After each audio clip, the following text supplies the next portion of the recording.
basi. Ngoja kidogo. Zile nguo umevaa ni mpya ama ni mzee? Zile nguo nimevaa ni mzee.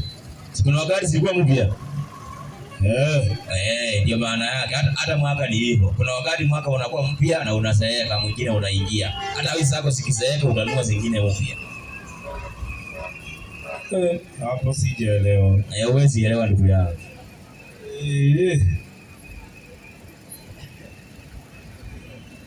Yaani ndugu yangu nataka kitu kipya pia nikutolea andiko shwari. Si unitolee kwa Biblia. Mimi nimekuambia hivi kwanza mwaka yote yenye inaanza, chochote chenye kinaanza yenye hakitakuwa ni kipya. Hatukuwa na 2026 ndio tumeianza. Hiyo ni mpya. Sasa nataka acha ikuwe mzee na itaikuwa. Hiyo kitu sijui. Haya sawa ndugu yangu, tutaonana kesho. Kesho baadaye majaliwa. Naam. Sasa anauliza hata haina maana kwa wokovu wake. Si ungeniuliza kwamba ni vizuri mtu kukunywa kama mjwezo. Lakini kwa vile ngoja kidogo. Mwalimu sipeane maiki kwanza usigoja. Kwa sababu ameshindwa kuuliza, wacha mwingine aulize swali. Wewe una swali ndugu yangu mimi nakujua. Usipeane maiki, wacha mwingine aulize swali. Toka kwa kiti mwingine aulize swali ndugu yangu. Nilikuwa nataka kumuuliza na wenyewe walienda chele. Wewe ulikuwa shaamuka, wacha mwingine aulize swali. Wewe ulikuwa shaamuka na tumekuwa na wewe tangia Januari mkutano ikianza mpaka wa leo. Umeuliza maswali ya pombe bado unakunywa tu. Sasa wewe tutakusaidia aje? Unakunyonga maji? Hata kweli kama unashuhudia Mungu uongo kweli. Mwenyani msaida ni mchana. Bari yako ndugu yangu. Nzuri sana. Unajua wewe si mgeni kama nimekuonaona. Una swali tena leo?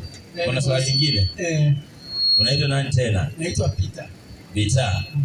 Tulikuwa na wewe ukaniambia tutakutana mahali. Mbona hukuja? Siku gani hiyo? Na wewe umesema kwamba si mgeni hapa. Kwani ulikuwa unaangalia siku gani? Haya uliza swali. Swali langu ni hili. Yesu alisema mtu akikupiga saidi mgeuzie saidi hiyo nyingine. Ilikuwa inamaanisha aje? Alikuwa anamaanisha usilipishe maovu kwa maovu. Swali lingine ndio hili. Tunasikia hapa mnasemanga hakuna utatu mtakatifu. Si mimi nasemanga, ni Biblia inasemanga. Naona katika Biblia kitabu cha John wa kwanza 5 kitabu cha John wa kwanza 5 mstari wa 7. Kwanza unaelewa utatu ni nini? Unaelewa utatu ni nini? Naelewa utatu. Utatu kwanza ni nini? Utatu ni Mungu Baba, Neno na Roho Mtakatifu. Sema Biblia inasemanga ndugu yangu. Sema Biblia inasemanga. Si utatu wanasemanga ati Mungu wa utatu. Ndugu yangu nimekuja kuuliza swali ujui. Uliza swali lieleweke. Utatu wewe unajua ni nini? Kwa sababu umekuja kusema sisi tunasemanga hakuna utatu. Na kwa Biblia umeona iko. Jamani mimi nikakuuliza ukiona unataka kudhibitisha kumaanisha unajua utatu wenyewe inamaanisha nini? Sasa nimekuuliza utatu wenyewe maana yake nini? Nini utatu bila nimesoma kwa Biblia? Na utoe andiko vile umesoma. Niambie kwanza utatu ni nini maana yake? Katika kitabu cha John wa kwanza 5:7 inasemaje? Tunaona imesema hivi. There are three who bear witness in heaven. In heaven. The Father, the Son, and the Holy Spirit. Yes. And these three are one. These three are one. Is one ama are one? Are one. Hakuna is. Hakuna is. These three are one. Nini imekuchanganya hapo? Itatu ni moja. Ni lugha tu inakusumbua akili. Kwa sababu imesema these three are one. Kumaanisha wako wangapi? Watatu. Unajua utatu unasema, hebu mwalimu wangu soma utatu niwaambie ni utatu. Nilisoma hiyo kitabu cha Katekisimu kurasa wa 18. Nimwambie utatu inamaanisha nini kwanza? Inasema hivi, utatu mtakatifu. Sasa sikia maana ya utatu. Katika imani ya Kikristo, hiyo ni yao hata mimi siwezi patikana huko. Fungo kuu kwa yote twende ni fungo la utatu mtakatifu. Safi. Wanaamini kwamba Mungu Baba ni Mungu Ndugu yangu ukue makini. Wanaamini kwamba Mungu Baba ni Mungu, Mungu Mwana ni Mungu, Mungu Mwana ni Mungu, Mungu Roho Mtakatifu ni Mungu. Walakini kuna Mungu mmoja tu, wala si watatu. Maili. Huo ndio utatu. Wanasema kwamba Mungu Baba ni Mungu, Mungu Mwana ni Mungu, Mungu Roho ni Mungu, walakini ni Mungu mmoja. Kwa akili yako ndio ukula ka ugali. Huo ametaja miungu mingapi? Miungu tatu. Lakini wanasema ni mmoja. Sasa mwalimu maliza hapo chini usikie. Ni fumbo ambalo sisi hatuelewi kabisa. Maiki. Wenye walianzisha wanasema hawaelewi. Wewe umetoa wapi kuelewa?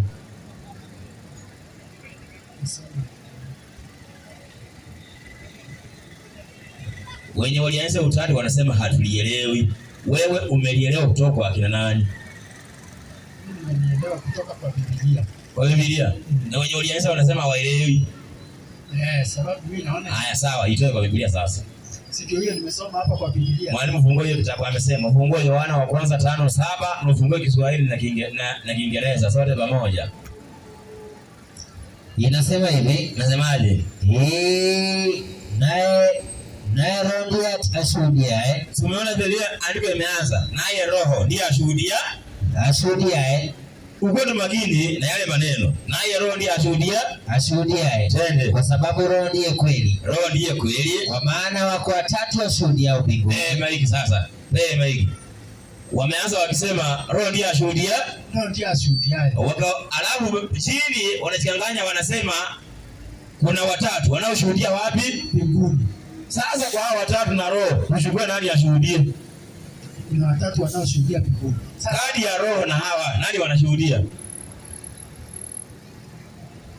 Kati ya Roho na hao wenye wanashuhudia. Ni nani anashuhudia ukweli sasa? Si Roho ndiye anashuhudia ukweli. Roho. Na hao watatu, ushuhuda wao unaondoa wapi? Ushuhuda wao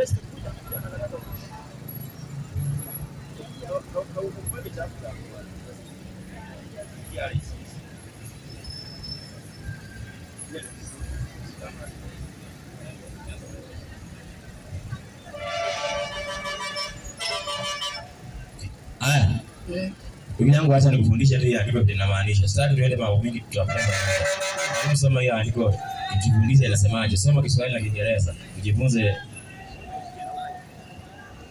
Kwa maana wako watatu washuhudia mbinguni. Unasema 5 ngapi? 5:8. Haya, soma 5:8 Kiingereza. Inasema hivi. And there are three. Anzia 5:7. Anzia hapo juu. Umeanza na ile ya dunia. Mbona hujaenda mbinguni kwanza? Anzia mbinguni. For there are three that bear record in heaven. Nataka ile verse unasoma kwa Kiingereza usome pia kwa Kiswahili. 7:8. Mstari wake wa 7 Kiswahili inasemaje? Naye Roho ndiye ashuhudia. Soma Kiingereza. For there are three that bear record in heaven. Soma Kiswahili. Kwa maana naye Roho ndiye ashuhudia. Katika ile muktadha wa Kiingereza na Kiswahili, hata kama kuna mahali walichanganya. Huko inasema Roho ndiye anayeshuhudia. Huko wanasema watatu wanashuhudia. Soma tumalize tuende na mawazo yake. Soma Kiswahili tumalize tuende na mawazo yake. Kwa maana wako watatu washuhudia mbinguni. Twende. Baba na Neno na Roho Mtakatifu. Alafu na watatu hawa ni nini? Ni umoja. Na utatu unasema watatu hawa ni mmoja. Na hii inasema watatu hawa ni umoja. Kuna tofauti ya umoja na kimoja. Tafadhali. Kuna tofauti ya umoja na mmoja. Umoja inamaanisha kwamba wanashirikiana yani wanakubaliana katika kazi. Lakini mmoja ni moja hivi. Kwa mfano, so unasikia kuna umoja wa mataifa, si ndio? Umoja wa mataifa kwamba zile nchi zote zinaelewana kwa kitu moja. Ndio maana katika umoja wa Biblia neno Mungu na nini mwalimu wangu Roho wanaelewana katika neno moja. Lakini hiyo haimaanishi ati hao wote ni miungu wanatengeneza Mungu mmoja. Hapana. Mungu mmoja wa Biblia anaitwa Baba. Ili fundisho la utatu hata kwa akili ya mtu wa kawaida haliwezi liingia. Ndio maana walisema hata sisi wenyewe hatuwezi lielewa. Ndio maana kwa akili ya mwanadamu wa kawaida haiwezi, kwa sababu wanasema moja is equals to 1. 1 plus 1 plus 1 is equals to 1. Hata mtoto wako mwenye ameenda shule, enda umchoree 1 plus 1 plus 1. Umwambie ni 1. Tuone kama mtaelewana. Lakini watu wa Biblia wasomi wanasema inaingiana wapi na wapi. Kwa Biblia hakuna utatu na iwezi kupatikana. Ile andiko linamaanisha tu kuna Mungu, inafaa umtie Mungu ni nani. Kuna mwana, inafaa umtie mwana ni nani. Na kuna roho, inafaa umtie roho ni nani. Hivyo tu ile andiko linamaanisha. Lakini ukiweka pale mawazo ya utatu, utaenda mrama. Kwa hivyo inamaanisha wanaelewana kwa umoja, sio mmoja. Simesema umoja. Kwa mfano, mwalimu wangu, kwa mfano, si ndio? Saidia 10:30 Yohana. 10:30 Yohana. Yohana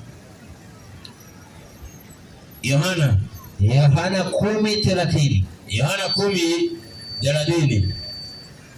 Inasema hivi. Inasemaje? Pumzi ya Mungu. Katika Yohana 10:30. Inasemaje? Inasema hivi. Mimi na Baba tu umoja. Soma Kiingereza pia usikie. Kiingereza inasemaje? Inasema hivi. Katika Yohana 10:30. Inasema hivi. Naam. I and my Father are one. Oh. I and my Father are one. So umeona imetumika plural, si kweli? Maana kuna zaidi ya moja. Haimaanishi Yesu na Baba yake ni mmoja. Yesu na Baba yake ni umoja. Wanaelewana katika kazi, katika masala. Kama Mungu alituma Yesu, walielewana. Ndio maana anasema I and my Father are one. Ndio maana unaona katika kitabu cha Ufunuo inasema are and these three. Wanasema they are three in one thing. Lakini ukisema utatu, ndugu yangu, hakuna hapo.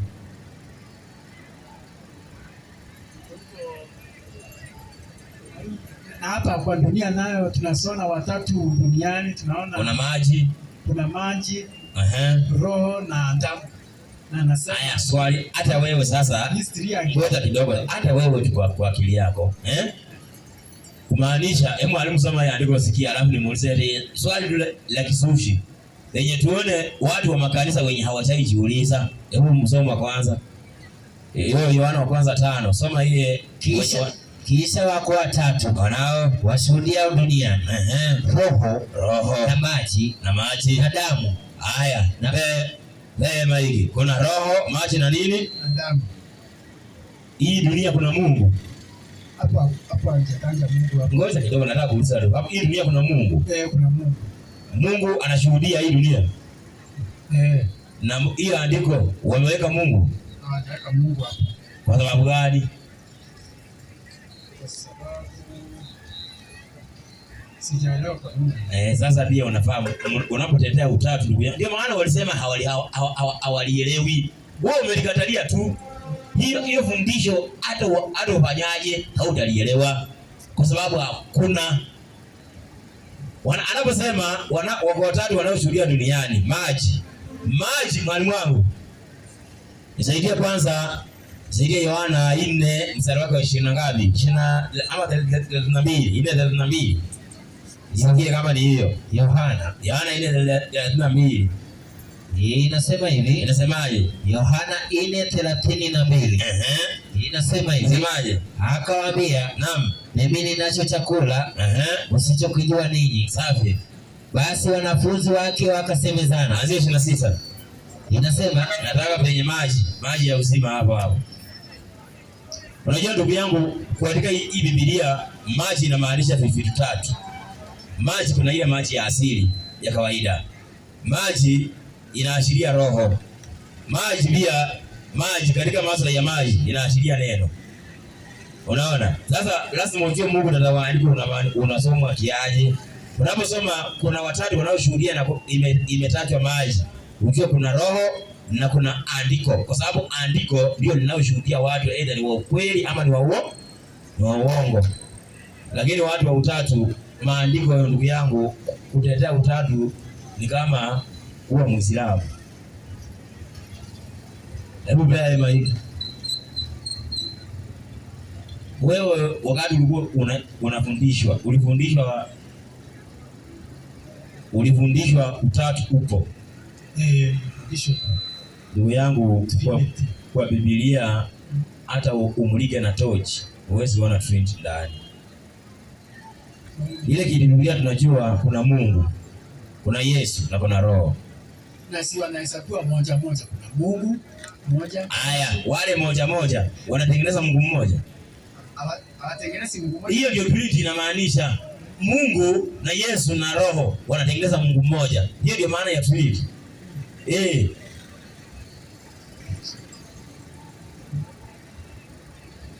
Kama ulikuwa unafikiria Trinity inamaanisha nini? Ni Trinity ni kuna Mungu Baba, tuseme Yesu na Roho Mtakatifu, lakini wote wanashirikiana kwa kasi moja. Ndugu yangu, sasa hiyo si Trinity. Trinity wanasema kwamba kuna Mungu Baba, Mwana na Roho na wote ni hao ndio wanatengeneza Mungu mmoja. Yaani tukichukua Yesu, tuchukue Mungu Baba, tuchukue Roho, kinakuwa kimungu mmoja. Hiyo ndio wanamaanisha. Hiyo ndio Trinity sasa. Kama wewe haukuwa na ile concept ya Trinity hivyo, sasa ndugu yangu, katika uelewa huo wewe sasa huamini Trinity. Lakini ukiwa unaamini kwamba Mungu mmoja ni Baba, Mwana na Roho, hiyo ndio utatu na ni uongo. Unaona? Kwa hivyo hii ilikuwa inamaanisha wanashirikiana wakiwa watatu, lakini wako umoja. Si ati ni mmoja hivi, wako umoja. Sawa. Kwa mfano mimi na wewe, si tunaweza kuwa na umoja? Mimi naweza kuwa ni wewe. Hauwezi kuwa. Ndio, hiyo ndio maana ya hiyo andiko la Yohana 5:7. Umeelewa sasa? Nilikuwa nimechanganyikiwa hapo kidogo. Wana utatu, mwenye anaamini utatu mpaka achanganyikiwa. Hakuna kama mtu utatu ako na roho ya Mungu hapo.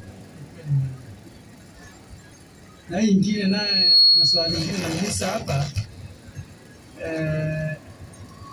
Nasikia Moses na Aaron waliona Mungu. Naam. Ni ukweli ama inasimamisha aje? Ati waliona Mungu? Si Biblia imesema walimuona. Wacha nikusomee nikwambie waliona nini. Mwalimu wangu. Hebu kwanza anza 3:2 kitabu cha Kutoka. Kutoka. 3:2 nasema hivi. Nasemaje? Malaika wa Bwana akamtokea. Malaika wa Bwana akamtokea, huyo ni Musa. Naam, malaika wa Bwana akamtokea Musa katika mwali wa moto. Twende. Uliotoka katikati ya kijiti. Aya, soma 11 hapo chini. Inasema hivi. Nasemaje? Musa akamwambia Mungu. Ati? Musa akamwambia Mungu. Hebu wewe msema hivi. Nani alimtokea Musa? Wewe sasa ninasoma. Sasa unajua mimi nasoma, wewe unafanya revision na umekuja kuuliza swali. Ama nikuachie tu uende ndugu yangu. Wewe hapo na msaha mwalimu wangu. Unajua mimi sipendi kwa watu wa msaha. Siwezi soma andiko wewe kwa vyako. Mimi nitakuachilia uende ndugu yangu. Hebu rudia andiko 3:2 Kutoka. Malaika akamwambia malaika wa Bwana akamtokea katika mwali wa moto. Twende. Uliotoka katikati ya kijiti. Akatazama na kumbe kile kijiti kiliwaka moto. Twende. Kile kijiti kiliwaka moto. Soma. Nacho kijiti hakikuteketea. Nani anamtokea Musa? Malaika. Soma 11. Musa akamwambia Mungu. Maiki. Nani anamtokea Musa? Malaika. Musa anaongea na nani? Anaongea na malaika. Mzee, nataka tukue serious. Tumesikia malaika akamtokea, lakini wacha andiko lisirudiwe. Alafu Musa akamwambia Mungu. Sasa kadi ya Musa, si vile nimesema malaika akamtokea Musa. Na Musa akamwambia nani? Akamwambia Mungu. Sasa kadi ya malaika na Mungu, Musa aliongea na nani? Aliongea na Mungu. Aliongea na Mungu. Yule malaika mwenye alimtokea alikuwa ameenda ama alikuwa hapo? Sasa yule malaika wacha nikwambie. Unajua watu wanakuwa confused hapa. Malaika wa Bwana akamtokea Musa. Wacha tuone kuna malaika yote anaweza kuwa ako na jina la Mwenyezi Mungu. Si ndio? kwa sababu hawezi itwa Mungu kama hajapewa kibali. Si tumesoma hapa malaika wa Mungu anamtokea Musa. Lakini huko nyuma Musa anaongea na Mungu. Wacha tuangalie mbona iko hivyo mali mwangu. Saidia 23:20 kitabu cha Kutoka. 23:20. Kutoka inasemaje? Inasema tazama mimi namtuma malaika aende mbele yako ili akulinde njiani na kukupeleka mpaka mahali pale. Si Mungu anatuma malaika mbele ya kina Musa na wana wa Israeli awalinde njiani. Twende. Nilipokutengenezea jitunzeni mbele yake. Mjitunze mbele ya yule malaika. Msimutie kisirani. Msikizeni sauti yake. Twende. Wala msimtie kisirani. Wala msimutie kisirani. Maana hata wasamee makosa yenu. Maana huyu malaika mnapomtia kisirani hata wasamee makosa yenu. Hata wasamee makosa yenu. Twende. Kwa kuwa jina langu limo ndani yake. Kwa kuwa jina la Mungu limo ndani ya malaika. Jina la Mungu liko ndani ya nani? Ya malaika. Huyu malaika ana uwezo wa kusamehe dhambi. Huyu msema hiki katika masuala ya imani. Masuala ya imani. Kuna malaika anayesamehe dhambi. Katika masuala ya imani hakuna malaika anayesamehe. Lazima tujiulize basi, ni malaika mgani huyu anabeba jina la Mungu na anasamehe na huyo malaika ndiye alimtokea Musa. Simeambiwa kuna jina la Mungu. Sasa Musa naye alijua kwamba anaongea na Mungu. Kwa sababu gani? Alipoona huyu malaika alikuwa na jina la nani? La Mwenyezi Mungu. Ndio maana alisema Musa akamwambia Mungu. Alimwangu Saidia 63:8 kitabu cha Isaya.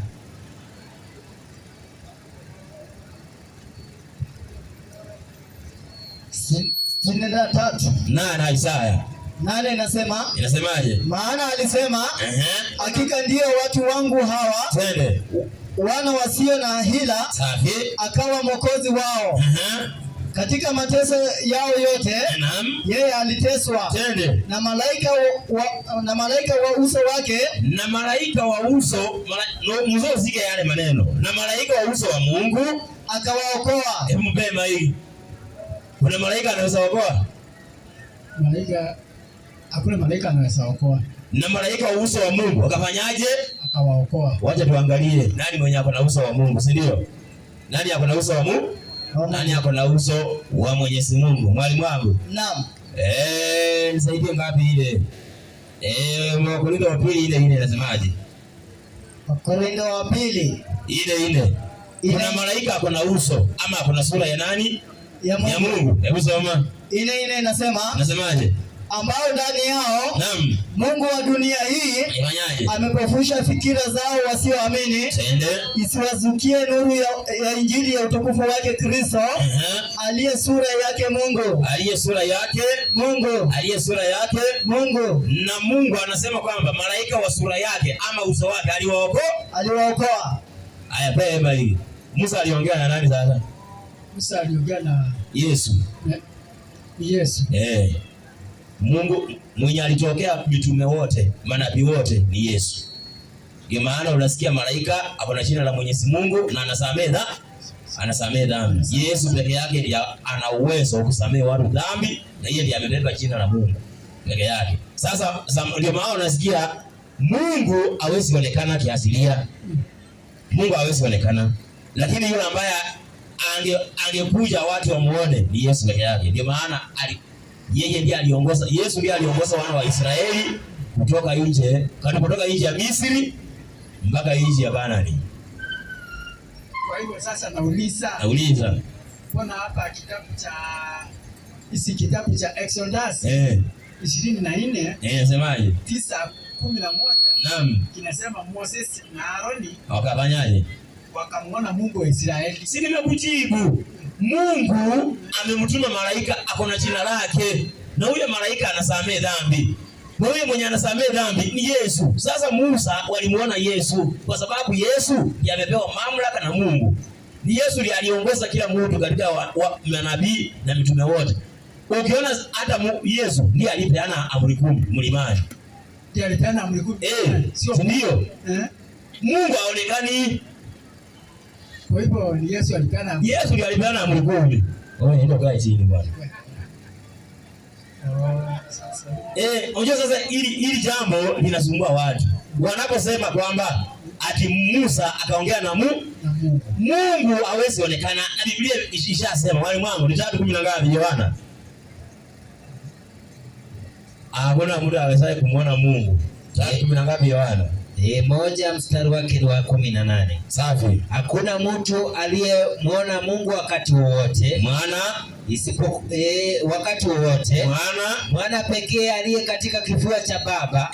Huyo ndiye aliyemfunua. Aliye na uwezo wa kufunua Mungu ni Yesu. Ndio maana Yesu ndiye alikuja kufunua Mungu kwa Musa na Haruni na mitume wote. Na alikuja kama ako na jina la Mungu. Mwalimu wangu, saidia 5:43 Yohana. Watu wakaweza kuelewa. 5:43. Inasema hivi. Inasemaje? Mimi. Inasema hivi. Twende. Mimi nimekuja kwa jina la Baba yangu. Yesu alikuja na jina la Baba yake tangu zamani. Usifikirie ati Yesu amekuwa leo. Yesu ndiye amewaongoza watu wote. Hata wao jana kuambie. Naweza kutangaza kitu kingine. Nikutangaza tena. Wacha tumsomea andiko nyingine. Nilikuwa nataka kumshtua tena nione kama anaweza shtuka. Unajua watu wasomaji maandiko vizuri. Wacha tumsomee. Yaani alikuwa anaongea na Adamu katika bustani ya Edeni. Alimwanga Yesu endelee. Mpea andiko lenye nataka kumpea. Timotheo wa kwanza 6:16. Inasemaje? Ambaye yeye peke yake hapatikani na mauti. Amekaa katika nuru isiyoweza kukaribia. Wala hakuna mwanadamu aliyemuona. Huyo ni Mungu sasa, lakini Yesu alikuja kumfunua. Ndio maana manabii wote ukisikia wameongea na Mungu, waliongea na Yesu.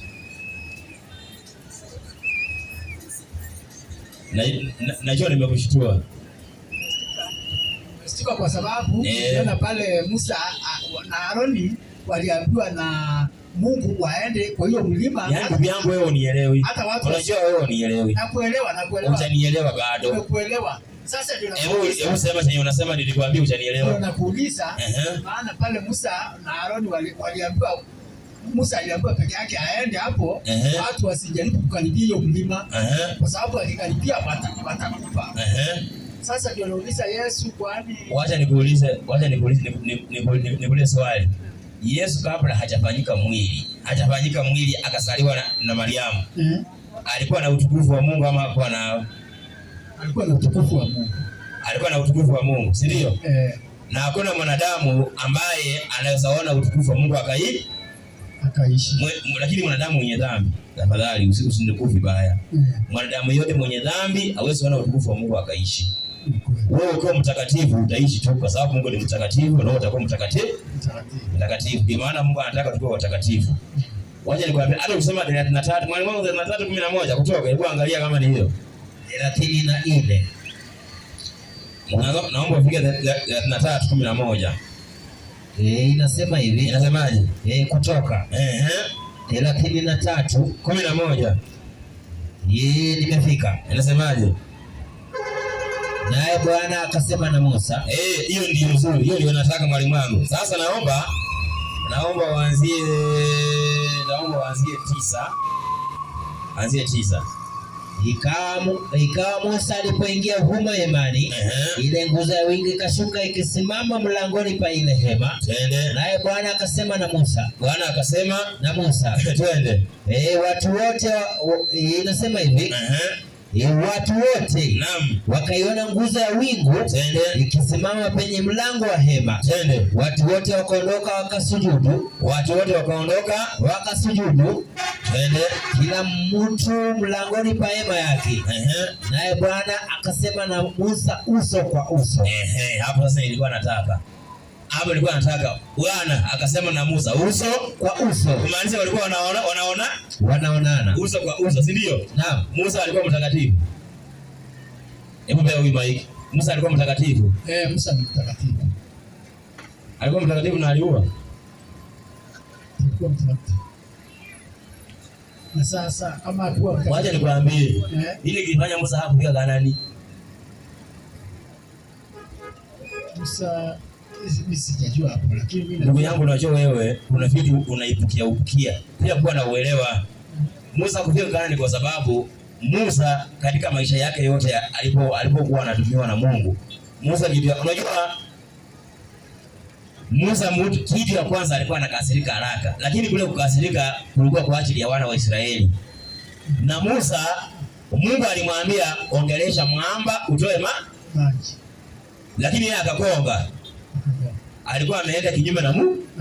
Na Mungu anaenda kinyume na Mwenyezi Mungu. Huyu amekosea Mungu. Hiyo jambo la Musa kwanza kupiga mwamba ndio lilifanya hakufika Kanaani. Unajua wanadamu sasa hivi wakisoma ile andiko wanaonaga ni la kawaida. Lakini katika masuala ya imani lina maana kubwa sana. Sasa Mungu akazungumza na Musa uso kwa uso. Na Biblia inasema hakuna mtu aliyemuona Mungu wakati wa Musa ni mtu. Musa ni mtu. Na hakuna mtu aliyemuona Mungu wakati. Sasa bwana Mungu gani huyu mwenye alikuwa anazungumza na Mungu na Musa uso kwa uso? Basi. Na bado tujiulize hiyo swali. Mungu anasema nimemtuma malaika wangu aende mbele zenu. Amebeba jina langu. Mkimkosea hata msamehe. Na kusema Isaya 63:8 inasema huyo malaika ako na uso ama ako na sura ya Mwenyezi Mungu. Na katika Biblia mwenye ako na sura ya Mungu ama uso wa Mungu ni Yesu. Yesu ndiye alikuwa amekuja kumfunua Mungu kwa wana wa Israeli hata kwetu. Ndio maana ukisikia Musa ameongea na Mungu, alizungumza na Yesu moja kwa moja. Sio Mungu Baba. Mungu Baba sisi tutamuona huko baada ya hivi ili kubadilishwa. Jamani, Yesu alituambia ambaye amemuona mimi amemuona Baba, kwa sababu yeye ndiye aliyekuja kumfunua na yeye ndiye sura na chapa ya nafsi yake. Kwa hivyo tuseme huyo Musa alikuwa anaona ni Yesu. Musa alikuwa anaongea na Yesu. Lakini naye maneno. Unacheka kwa sababu gani? Unacheka kwa sababu gani alikuwa anasema ni Mungu?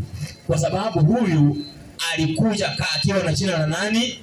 La Mungu. Kwa mfano saa hii ndugu yangu. Waje nikupee tu mfano rahisi, si ndio? Mtu ametumwa hapa kutoka State House, si ndio? Amekuja na jina la rais. Wakati atakuwa anazungumza, atasema ni yeye amesema ama ni rais amesema? Atasema ni rais. Hiyo ndio ilikuwa inatendeka. Lakini kwa kwetu tunaamini tu Musa alikuwa anaongea na Mungu. Lakini sasa lazima ufafanue zaidi. Kwa sababu kama Mungu haonekani na Musa alimuona na wakaongea uso kwa uso, basi ni Mungu mgani? Kama wewe utakwama tu hapo, basi Musa alizungumza na Mungu. Na Mungu haonekani na watu, basi ni Mungu mgani huyo? Sasa wewe hatuwezi ongezea neno la Mungu ama hatuwezi ongeza. Ndugu yangu, waje nikwambie Biblia inasoma. Waje nikwambie Biblia inasoma. Mwalimu wangu 27:7 kitabu cha Mhubiri. 27:7 Mhubiri. Usikie vile Biblia inasoma. Umekwama na andiko moja unataka kutetea nalo. Usikie Muislamu ndugu yangu. Muislamu ndiye anakwamanga na andiko moja. Msoma hiyo mwalimu wangu. Mhubiri 7:27. Pumzi ya Mungu inasema hivi. Inasemaje? Tazama. Asema Mhubiri, mimi nimeona haya kwa kulinganisha hili na hili. Nimeyaona haya kwa kulinganisha hili na hili. Alafu ili kutafuta jumla. Ndio hivyo. Biblia inasoma hivyo. Mpaka usome Kutoka, usome Mwanzo, usome Yohana ili upate jumla.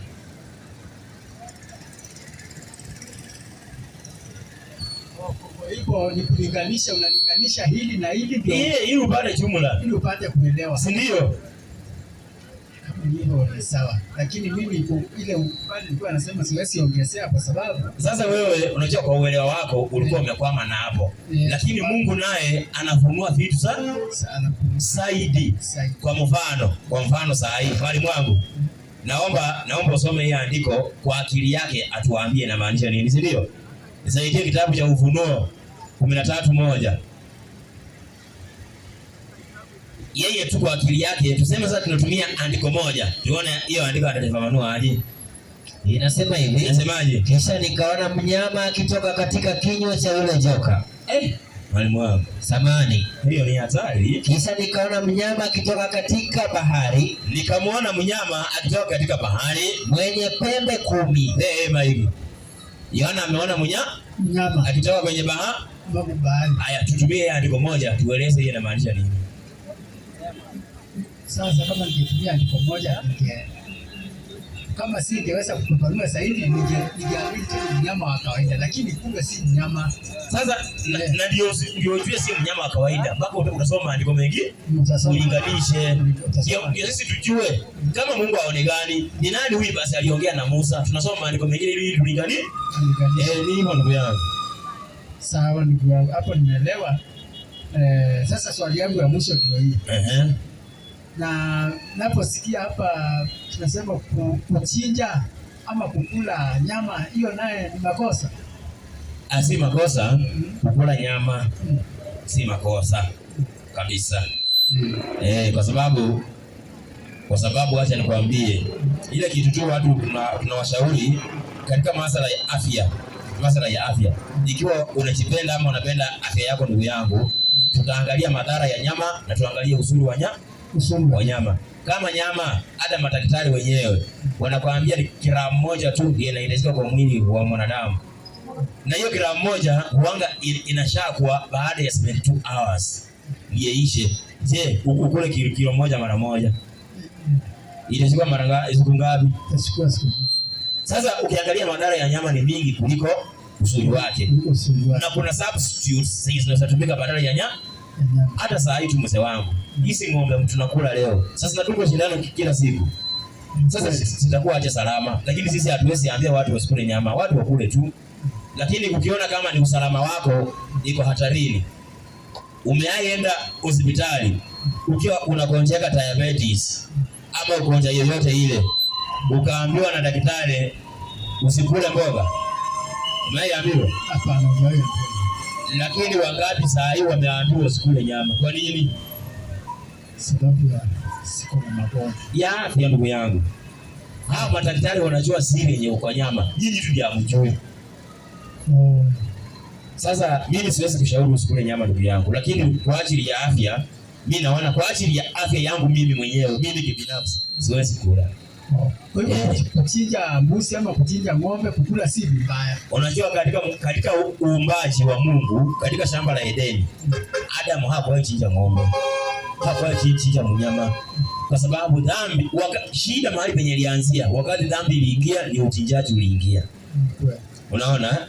Lakini katika mpango wa Mungu hakuna Mungu aliyepanga kwamba wanyama watakulana wao kwa wao. Hapana. Hata swara, hata simba hangemkula swara, wangekuwa marafiki. Lakini kwa sababu ya dhambi ya wanadamu ndio maana iko hivyo leo. Watu wakitubu sahi dhambi Mungu awasamee, tunarudi Edeni. Ndio maana tunasema katika Kanaani mpya itakuwa Edeni mpya. Hatuwezi kula wanyama, tutakuwa tunakula mboga. Lakini kwa sasa hizi si makosa kuchinja mbuzi ama kuchinja ng'ombe. Lakini wacha nikupea andiko moja wasikie. 66 mwalimu wangu 66:3 Isaya. Acha nikupea andiko alafu nieleze inamaanisha nini. Isaya 66 mstari wake ni 3. Inasema hivi, inasemaje? Yeye achinjaye, soma tu kwa mtiririko. Yeye achinjaye ng'ombe ni kama yeye auaye mtu. Neema hii. Ndio ng'ombe mkule, wanga mmechinja. Ng'ombe mnapaga mmechinja. Sasa hiyo umesema adikapta Isaya ngapi? 66:3. Unajua Isaya ni nabii. 66:3. Sasa achinjaye ng'ombe kama yeye achinjaye mtu. Ni kama amuaye mtu. Wewe unaelewaje hiyo andiko? Hiyo labda kuna maneno Isaya alikuwa anaongelelea. Tuanzie moja usikie. Lakini hakuwa anamaanisha mambo ya kuchinja. Sababu hii wanyama Mungu alitupea. Anapenda nyama? Hapana, hii wanyama Mungu alitupea tu. Haya, sikia yenye Mungu alikupea. Wacha nikwambie vile itakaa siku za mwisho. Wacha nikwambie shida ya leo hadi inatokea wapi. Mwalimu wangu Hosea ile mstari wake wa kwanza. Nikwambie unabii wa Hosea anasemaje? Kuhusu hiyo nyama yenye Mungu alitupea. Sikia. Hiyo yote nyama yenye wanasema Mungu alitupea. Hebu sikia ndio ananena juu yake. Hosea 4:1 inasema hivi. Katika 4:1 inasemaje? Nisikieni neno la Bwana, enyi wana wa Israeli. Safi. Kwa maana Bwana ana matendo na wakao katika nchi. Bwana ana Mateto. Ukisikia mateto, hizo ni vita za Mungu na wanadamu. Twende. Kwa sababu hapana kweli. Kwa sababu hapana kweli. Kwanza ameanza kwa sababu hapana kweli. Twende. Wala fadhili. Wala kumjua Mungu katika nchi. Wala kumjua Mungu katika nchi. Hapana neno ila kuapa kwa uongo. Twende. Na kuvunja ahadi. Safi. Na kuua. Na kuiba. Safi. Na kuzini. Twende. Huruka mpaka. Na damu hugusana na damu. Hata ukisikia ile andiko limeanza, zile vitu zote zimetaja pale. Sasa zinatendeka saa hii. Aendelea mwalimu wangu. Kwa ajili yayo, sasa kwa ajili ya hizo dhambi, nchi itaomboleza. Kila mtu akae ndani yake. Atafanyaje? Atadhoofika pamoja na wanyama. Watu watadhoofika pamoja na wanyama wa kondeni. Kumaanisha mnyama atagonjeka, watu watagonjeka. Kila mtu atakuwa na shida. Twende. Na ndege wa angani. Safi. Naam. Samaki wa baharini watafanyaje? Pia wataondolewa. Hata siku za mwisho samaki hawatakuwa. Yaani hawatakuwa na usalama wa watu kukula. Hiyo ni unabii Hosea anatabiri. Ndio maana sasa unasikia kuna samaki wa plastiki. Kweli uongo? Si Mungu amesema hapana kweli katika hii nchi ila kwa hapo kwa uongo. Na saa hii unaweza kula mchele ya plastiki, samaki wa plastiki. Sasa ndio uepuke hiyo, unafanyaje? Si kama wajana hizo vitu.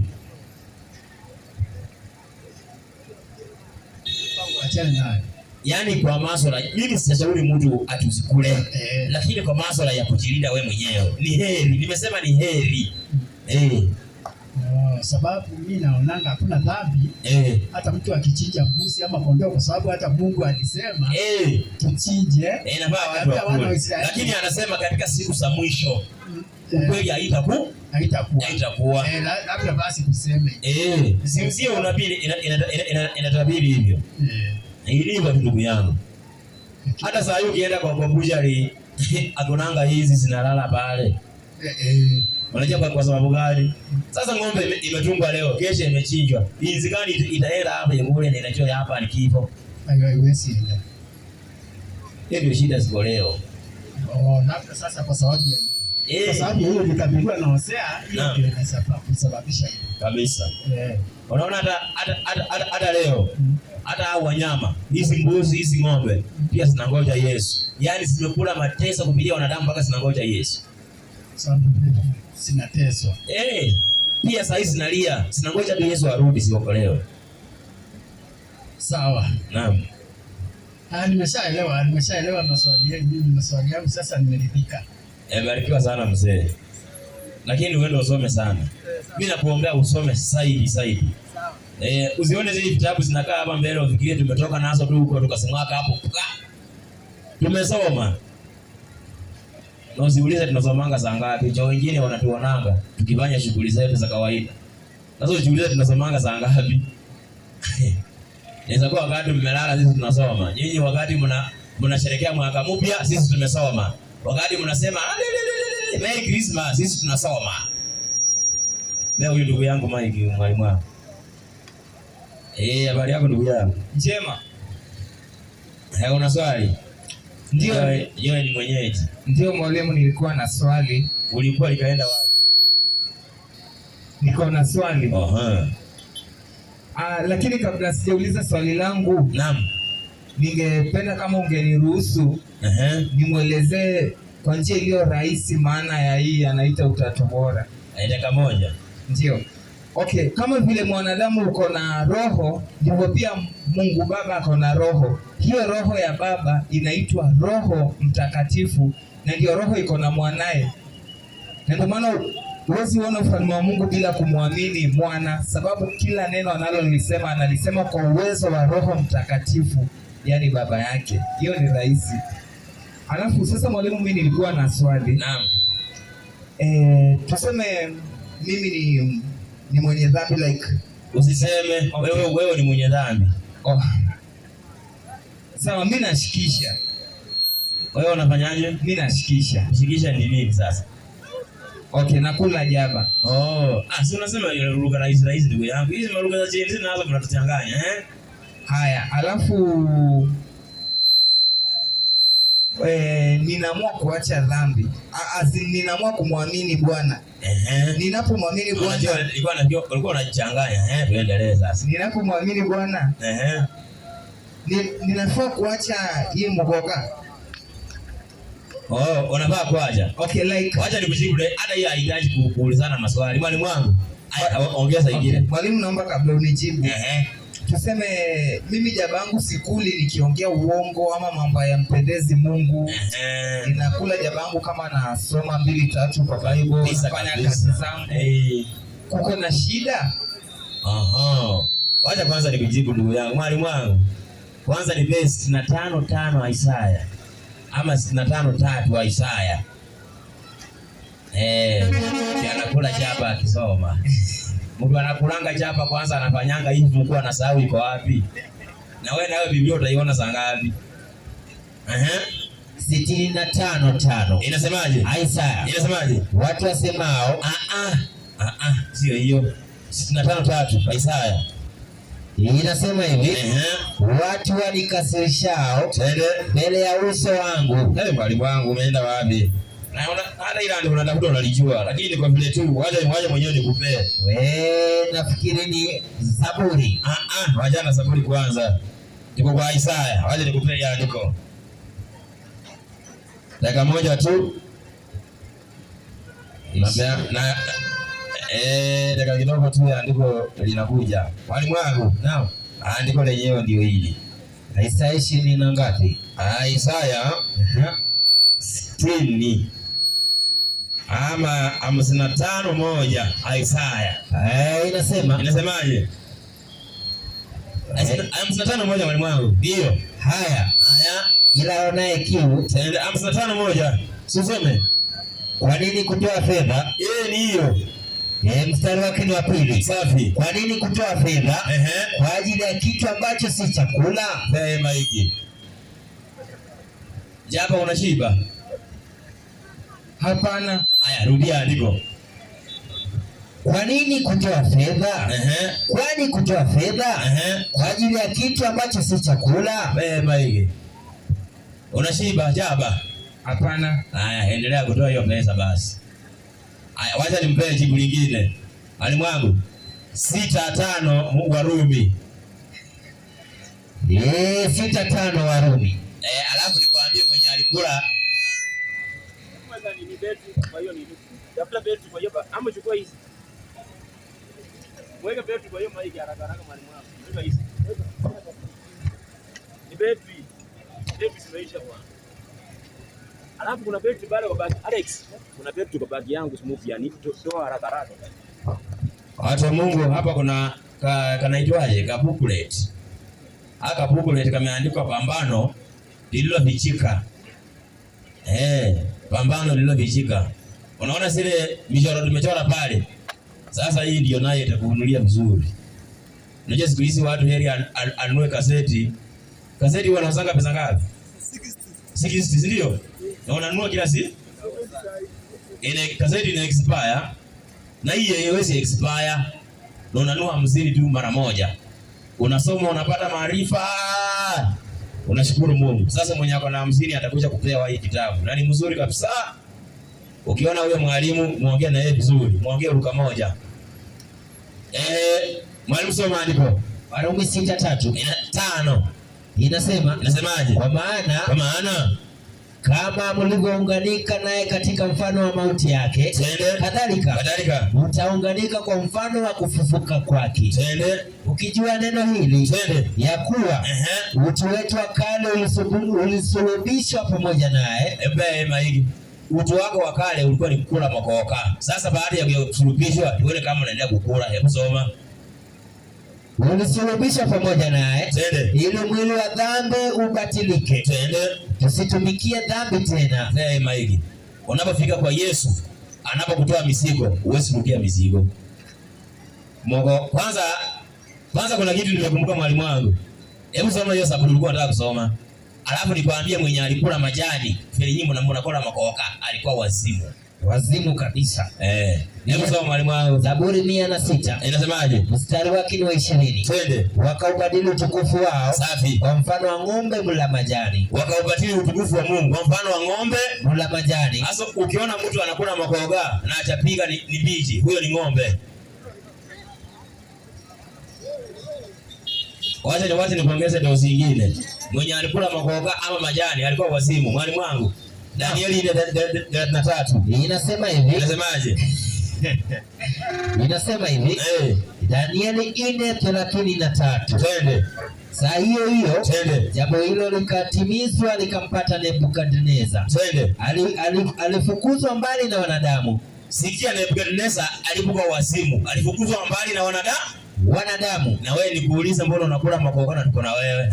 Akala majani kama ng'ombe. Akala majani kama ng'ombe. Na wenye wanakula majani kama ng'ombe wamempandisha utukufu wa nani? Wa Mungu. Na Nebukadneza wakati anakula majani, alikuwa wazimu. Alikuwa wazimu. Na hakuwa anakula mbele ya wanadamu. Alikuwa anakula huko msituni na wanyama na simba huko. Wewe unakula na tunakaa na wewe. Wewe kama umekosea. Sasa inafaa ukitaka kukula makoka, enda kwenye masempras na kaze mkule na yao. Kwa sababu hao ndio wanakula hizo. Hao ndio watakuwa ndugu zako. Ema hiki.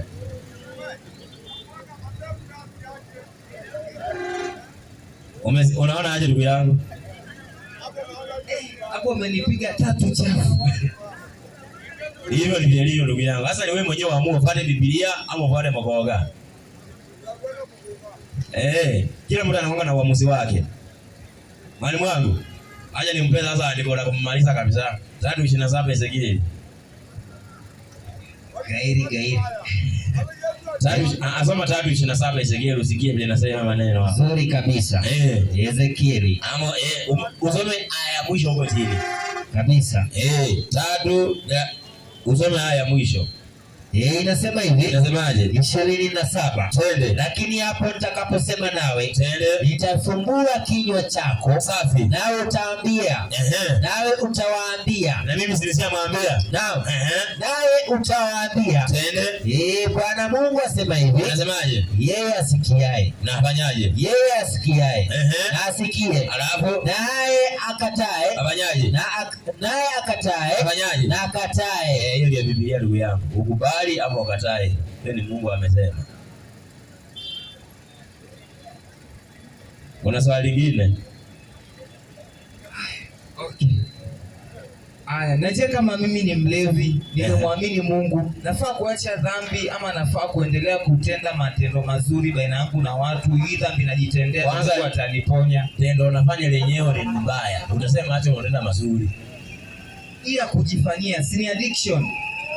Ndugu yangu, acha nikwambie. Yesu anatoa, acha vile saa hii nyinyi mnapelekwa Mathare for rehab. Yesu anaanga rehab center. Ukifika kwa Yesu pap unakuwa mzima hiyo masaa. Kwa Mungu, kwa Yesu hakunanga rehab. Kwa Yesu ukifika ni mara hiyo hiyo. Kwa hivyo nikisema waga najiambia acha nikule, Mungu ataniachisha tu mara moja pap. Yaani wewe unataka ufanye hivi. Unataka wewe uko kwa Yesu na bado unaenda kwa ugu. Ndugu yangu, wacha nikwambie kitu moja. Mungu hadhihakiwi na Mungu hajaribiwi. Anasema hivi, njooni kwangu ambao mmelemewa na mzigo mzito nami nitawapumzisha. Hiyo ni Mathayo 11:28-29. Sasa wewe umefika kwa Yesu. Hata leo waachilie mizigo bado unang'ang'ana nayo, unasema hapana Yesu, ngoja kidogo bwana. Sinakula lakini sinasaidia maskini. So unaona mimi ni mlevi lakini nasaidianga maskini. Hiyo ni excuse ya dhambi. Utakuwa roho safi lakini mwishowe mafikizo za kuingia mbinguni ukose, uende jehanamu. Unaona? Ukiwa Yesu anasema akikuweka huru, anakuweka huru kweli kweli, sio nusu nusu. Kama ni makoka unaacha, kama ni bangi inaenda, kama ni pombe inapotea. Hiyo ndiyo kazi ya Yesu. Bwana kumwamini wewe pia. Usimwamini nusu nusu. Unajua watu wanamwamini Yesu nusu nusu. Anataka Sunday akuwe church. Siku nyingine anaiba makaa kwa soko. Anasema mimi namhudumia Yesu. Huyo ni Yesu wa Tongareni. Tumeelewana ndugu yangu? Tumeelewana mwalimu? Naam. Naomba Mungu akusaidie. Asante. Mawazo kama hayo yasikuwe kinywani mwako tena. Wagalatia 6:7. Mungu adhihakiwi. Mungu msidanganyike. Safi. Mungu adhihakiwi. Apandacho Kwa kuwa chochote apandacho mtu ndicho atakachovuna. Ni hivyo tu. Ukipanda makoka utavuna makoka. Ukipanda mbangi haire mbinguni huko hakuna. Sasa hizi ukipelekwa mbinguni utaona kama unatezwa. Kuna mtu akona swali? Ndugu yangu nimeona ukiinua mkono. Swali limepotea. Karibia kwenye kiti ulize swali. Mtu akuje aulize swali. Na tafadhali mwenye unauliza swali ukue soka.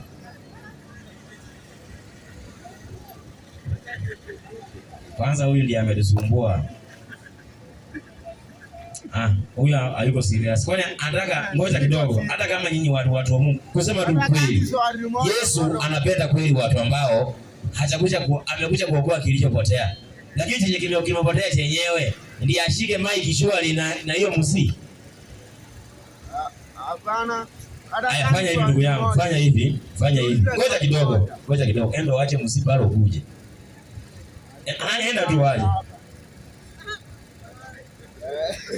Unajua huyu hapa na mchezo shida yake. Na mimi sitakangi msaha. Kama imefika upande wa neno la Mungu, sitakangi msaha.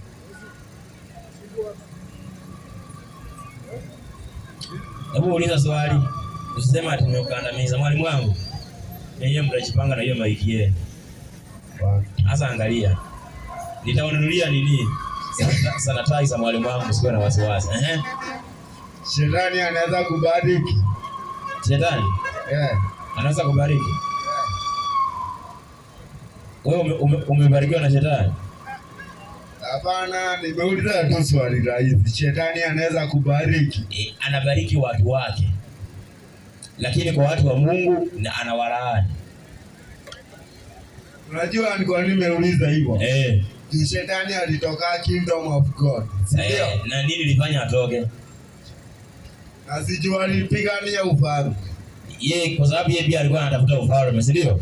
Ndio. Kumaanisha alikuwa amemkataa Mungu. Sasa chenye kimemkataa Mungu kinawasabariki watu wa Mungu kweli? Hiyo swali ni ngumu.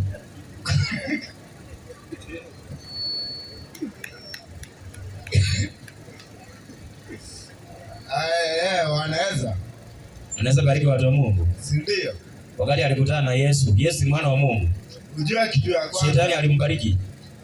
Ujue kitu. Wacha nikujibu hivi ndugu yangu. Hebu peana maiki. Bali mwangu. Naam, saidia na 40 kitabu cha Yohana Injili. Yohana Injili. Naam. Katika Yohana Injili 8:40. Soma 40 ile. Inasema hivi. Inasemaje? Pumzi ya Mungu. Inasemaje? Inasema ninyi ni wa baba yenu Ibilisi. Twende. Na tamaa za baba yenu ndizo mpendazo kuzitenda. Unaona Yesu anaita watu, ninyi ni wa baba yenu Ibilisi. Lakini in real sense, shetani kuna mtu amezaa? Hapana, hakuna. Sasa mbona anawaita baba yenu Ibilisi kwa sababu gani? Unapomwacha Mungu baba yako, utakuwa umeadopt baba mwingine. Mungu ni wetu, sisi alituumba. Mungu ni baba yetu in real sense kabisa Mungu. Lakini shetani ni baba yetu wa kuadopt tabia zake. Sasa shetani unapoadopt tabia zake, ukiwa kwenye kingdom yake, anakupea yenye kwa kingdom yake. Yenye kwa kingdom ya shetani ni ulevi, unyang'anyi, usinifu, ukulaji miraa. Hiyo ndio sasa shetani anaona kama baraka kwa wanawe. Lakini kwa watu wa Mungu hizo ni laana na ni dhambi.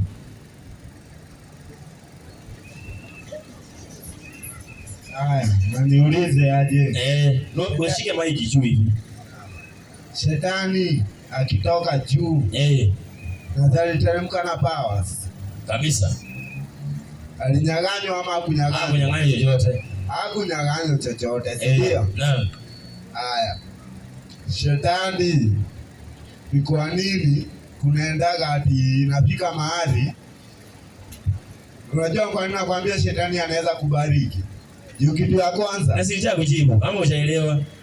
Shetani wacha nikwambie, kwa watu wenye ako nao katika imaya yake, chenye Mungu alikataza ndio shetani anapeana. Kwa mfano, Mungu amesema usizini, kwa shetani kuna usinifu. Hizo ndizo baraka kwa watu wake. Lakini kwa watu wa Mungu hiyo ni dhambi.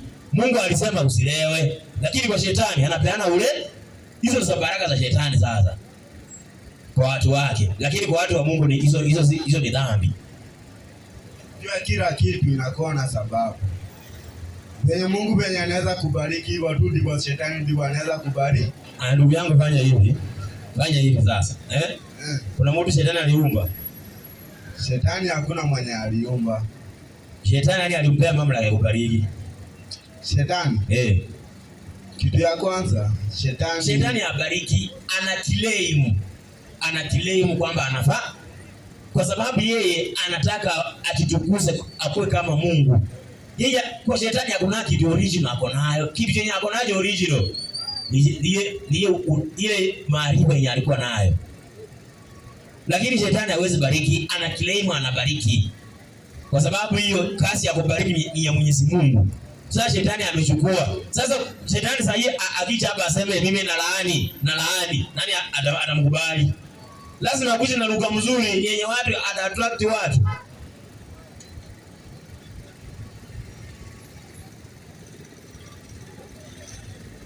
Upande yangu mimi. Haya, upande wako sasa. Upande yangu mimi naweza tetea shetani. Haya, sawa ndugu yangu. Ndio tetea shetani venye anakuanga ndugu yangu. Ndio nilikwambia hii ni mzaha. Yaani unasema tu kusema tu kweli watu wa Mungu hata kama tunafanya jokes kweli. Unaweza tetea tu shetani. Kwani shetani kuna kitu gani amepea watu? Shetani kitu amepea watu ni uuaji, ulevi, unyang'anyi. Hiyo ndiyo amepea watu. Na hizo ndio huyu kijana anaita baraka. Yaani ukiwa mrefu unaona ni baraka. Ukiwa mwizi unaona ni baraka. Hata kama wewe kweli umeshinda Yesu mwenyewe. Leo huyu ndugu yangu Mike si. Unasemaje ndugu yangu? Mimi niko na swali hapo kwa shetani tu. Uliza tu. Kwani tu mimi naelewa shetani bado ni kiumbe kiliumbwa na Mungu.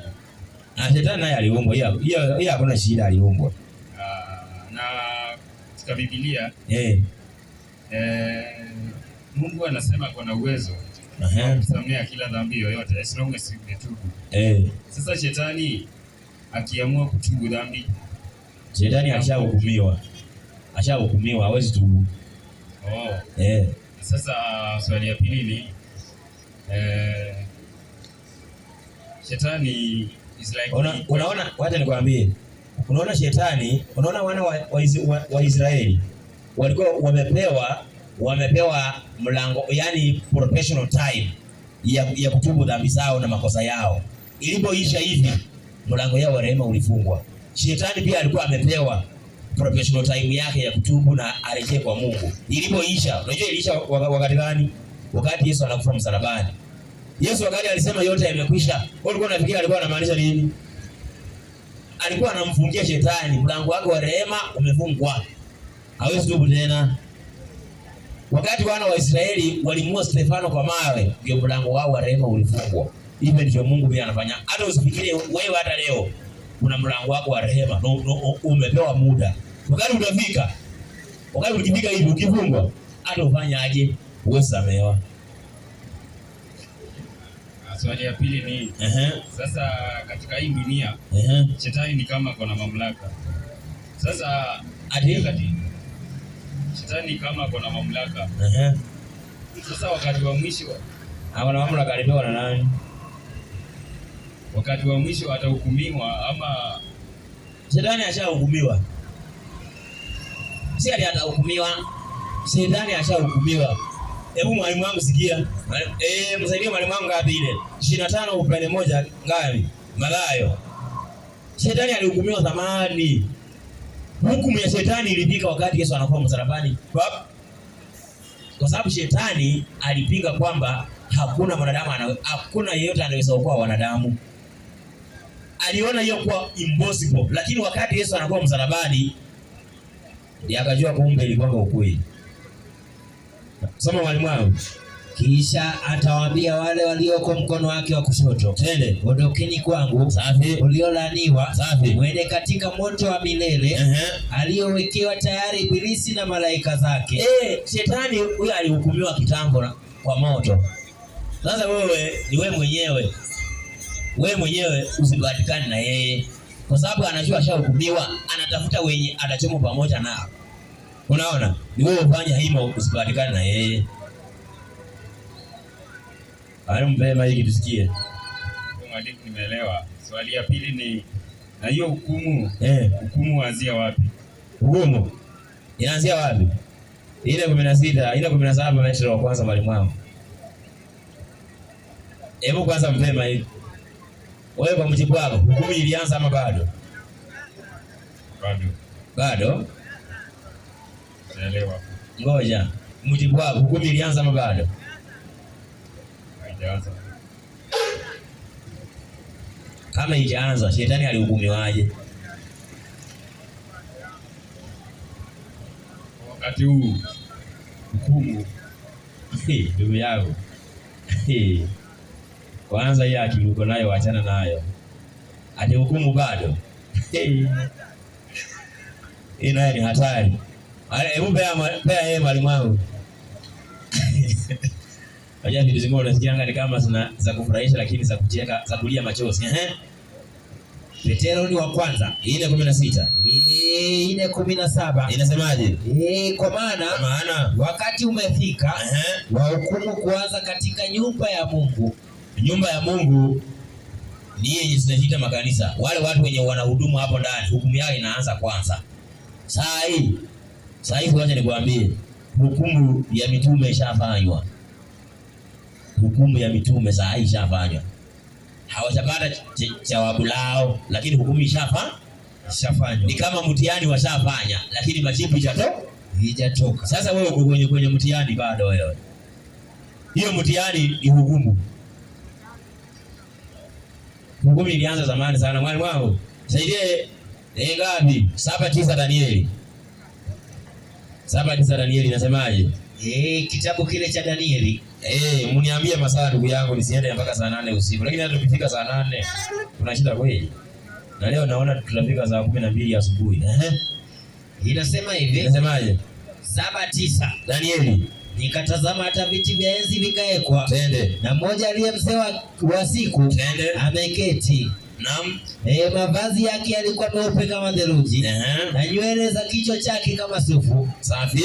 Kama sufu safi. Twende. Kiti chake cha enzi kiliwaka miali ya moto. Twende. Na gurudumu zake moto wakao. Safi. Moto kama moto ukapita mbele zake. Twende. Maelfu na maelfu wakamtumikia. Twende. Na 10,000 mara 10,000 wakasimama mbele yake. Twende. Hukumu ikawekwa. Ati hukumu ikafanyaje? Ikawekwa. Wewe hivi. Ndugu yangu, tuko na wewe kweli? Hukumu ikafanyaje? Hukumu iliwekwa zamani sana. Hukumu iliwekwa zamani wakati Yesu anakufa msalabani hivi. Hukumu ya shetani hatima yake kwisha. Sasa ikabaki kwa wanadamu. Yeyote atakayemwamini Yesu hatahukumiwa. Yeyote atakayekataa Yesu hukumu inamkalia. Hukumu inaendelea. Kitu kingine chenye watu wa leo wanachidanganya nayo, wanasema mtu atafufuliwa hukumiwe. Mtu aliyefufuliwa ni hatima yake ishaamuliwa. Unafufuliwa aidha uingie mkono wa kushoto ama uingie mkono wa kulia. Hukumu ya mwanadamu inafanywa wakati ako hai. Wakati unakufa hivi, malaika anafunga kitabu chako, anapeleka kwa Mungu. Ona Johnson wako ndio huyu.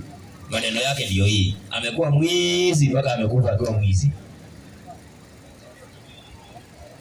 Ukifufuliwa unaingia jikoni kwa sababu ulikufa ukiwa mwizi. Kwa sasa tuseme wenye walikufa kama watenda dhambi. Sasa ukiwa mwenye dhambi ndugu yangu, utafufuka ukiwa mwenye dhambi uingie jikoni. Hakuna second chance. Second chance kama umekufa. Second chance iko kwa mtu mwenye ako hai, si mwenye amekufa. Mwenye amekufa hukumu yake imefanya, ni majibu anangojea. Yesu arudi, uingie jikoni ama uingie mbinguni. Sasa fanya hilo ndugu yangu. Naona kuna kadhambi kana kusumbua. Na mimi si nganga, kusema ati nimeonaje. Na hiyo sisema ati ni unabii, kila mwanadamu ako na dhambi. Kusema ati nimeona ndani, mimi sijaona ndani, hiyo ni maandiko yanasema kila mwanadamu ako na dhambi. Kuna swali ama umemaliza? Sawa, barikiwa sana ndugu yangu. Ufanye hivyo uingie kwa Yesu. Hakuna hukumu kwa Yesu. Kwa Yesu ni raha tu, unatembea kwa bustani raha tu. Na mateso ya dunia nayo tunafidia mingi. Hiyo nayo ukiwa kwa Yesu mpaka uteseke. Sasa ndugu zangu, naomba tumtusaidie kitu moja. Naomba mtusaidie kuweka hii chandela mafuta tafadhali, kwa sababu sisi kesho pia tutakuwa. Mahubiri yetu ni kama itaenda kama miaka yenye Mungu alipanga. Sijana kuna watu waliweka mafuta. Si ndio mwalimu wangu? Naam, si leo nimekuja hapa saa 10. Naam, si ndio hii inatumika kabisa. Hakuna mahali mtatupea pesa ya mafuta uwe na burado kwa barabara. Kazi yetu ni ya kuhubiri, si ya burado. Unaona, mimi nikitaka burado saa hii naenda ngangana napika mchengo na nunua burado.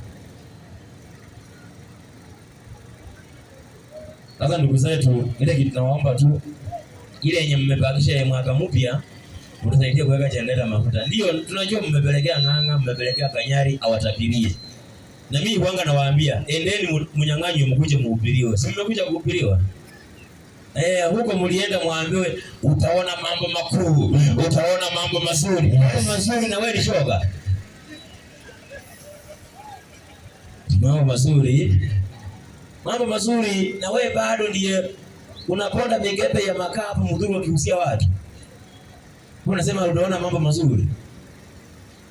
Mambo mazuri aje na wewe umeolewa na shuga mami. Mambo mazuri. Lakini basi taoni hiyo utaenda ng'ambo.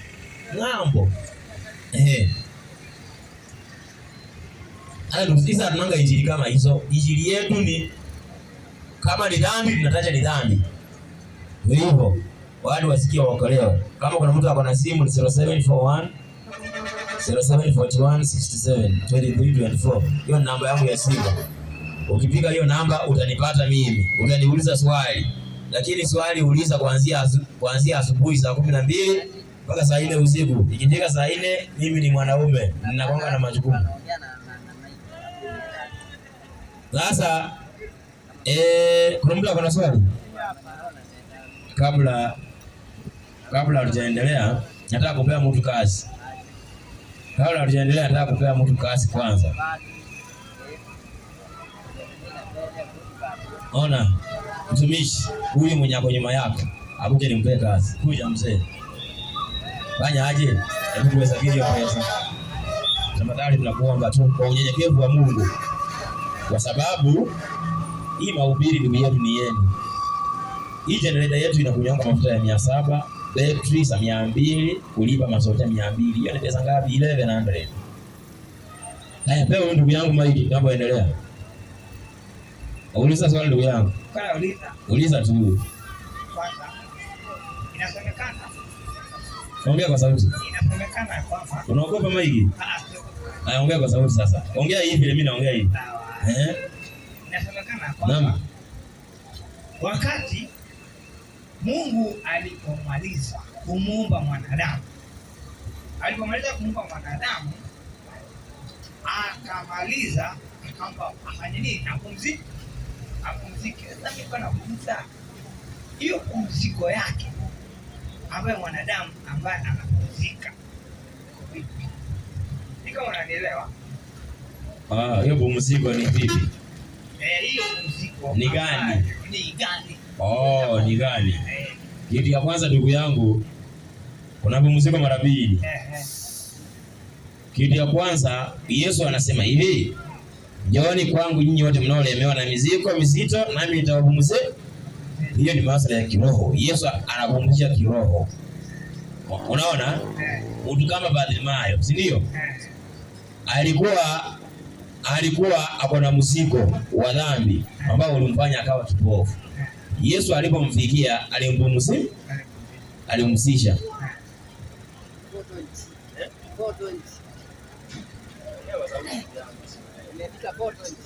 420. Sasa 420 minus 1100 ni ngapi?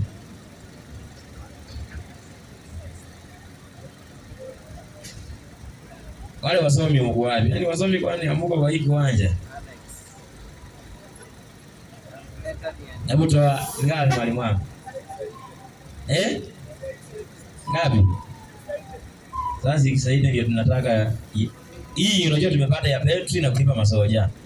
Hatuna ya mafuta, si ndio? Wewe msende fanyaje? Unaona tufanyaje sasa? Toa maoni.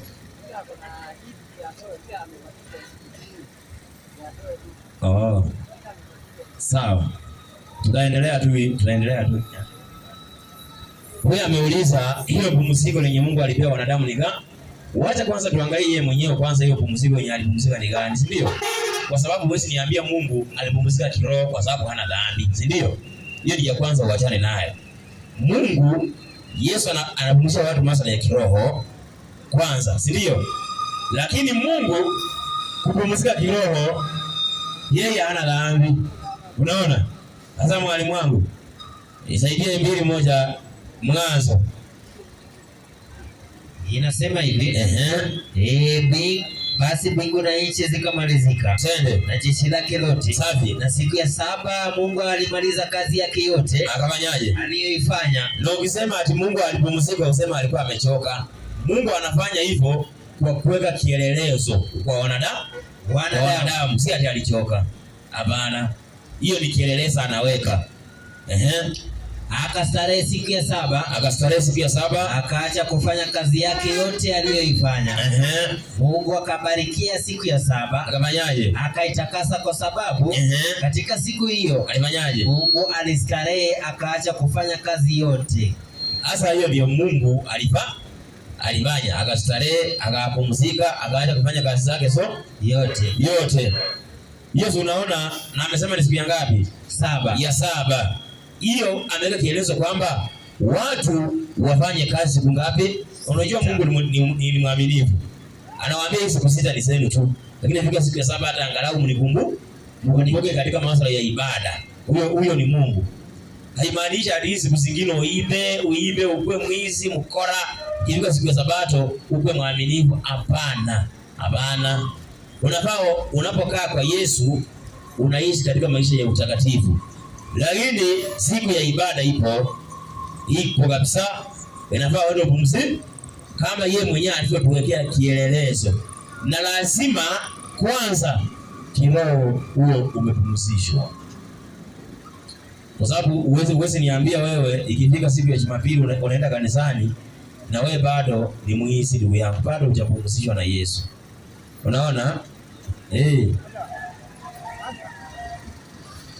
Mike mwalimu wangu. Kwa nakuuliza. Naam. Kwa vizuri sana. Leo umesema pumziko. Naongelea kuhusu pumziko. Pumziko. Unajua mimi ni kama utanifuatilia ndugu yangu. Na nimekujibu vipengele ngapi? 2. Wewe vizuri sana. Ndio nakwambia. Naam. Akapumzika. Ukiangalia, tukiongea vizuri sana, mwanadamu aliumbwa siku ya 6. Sawa? Alikuwa siku ngapi? Ya 6. Ya 7 Mungu akafanya nini? Akapumzika. Si kweli? Na ilipofika hiyo ya 7, kwa sababu ngoja kidogo tu. Ilipofika hiyo ya 7, kwa sababu Mungu alipumzika, yule mwanadamu pia alipumzika. Sawa, tuendelee. Alipopumzika mwanadamu. Sasa swali yangu pale kama ninachanganya ni kitu kimoja, ni kwamba Adam aliumbwa siku ya 6. Sawa? Na wanyama bado waliumbwa siku ya 6. Sawa? Sasa ile kitu ambacho ninachanganya ni kitu kimoja, kwamba Eve ambaye ni bibi yake Adam aliumbwa kwa masaa gani? Hiyo ndio swali ambalo ninachanganya. Aliumbwa kwa masaa gani? Juu ukiangalia siku ya 7 alipumzika. Kama unanielewa? Naam. Alipumzika siku ya Ya 7. Siku ya 6 Mungu alimuumba Adamu. Hiyo siku ya 6 akaumba wanyama. Na tukiangalia katika Biblia inasema kwamba kulingana swali lako tu lilianza sasa. Swali langu. Hii masaa hivyo alifanyaje? Hii ambaye Mungu alimuumba na mwanadamu apumzike. Kwa hiyo masaa. Wacha nikujibu. 29 Torati mwalimu wangu. Inasema hivi. Inasemaje? Inasema mambo ya siri ni ya nani? Ni ya Bwana Mungu wetu. Lakini mambo yaliyofunuliwa ni yetu sisi na watoto wetu milele. Sema hivi. Hiyo halijafunuliwa na Mungu.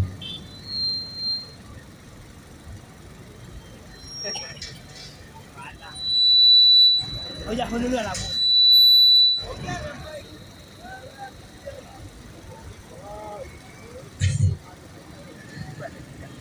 Sawa mwalimu wangu, chukua maiki.